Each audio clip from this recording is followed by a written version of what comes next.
Lupain yang namanya properti, yang namanya F&B, bahkan lupain yang namanya kripto. Ini adalah bisnis paling populer sekarang yang ngalahin itu semua. Paddle.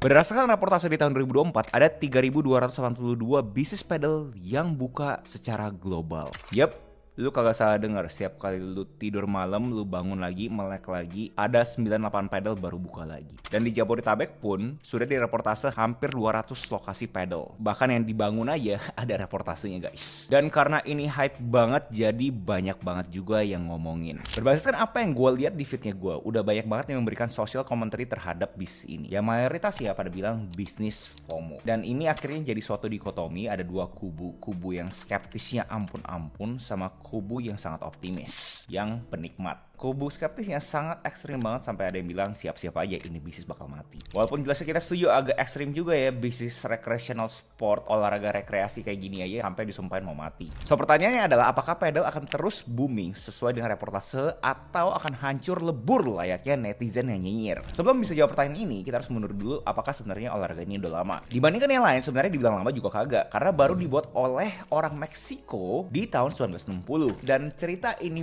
olahraga akhirnya dibuat lumayan lucu menurut gue. Doi itu sebenarnya nggak mau bikin pedal. Doi itu sebenarnya pengen bikin lapangan tenis. Tapi karena tanahnya kagak cukup untuk bikin lapangan tenis, Doi pikir ya udahlah gue buat olahraga sendiri aja. Yang akhirnya menggabungkan elemen squash dengan tenis. Dan fast forward olahraga yang tercipta karena dia kagak punya banyak space, akhirnya jadi olahraga yang populernya ampun-ampun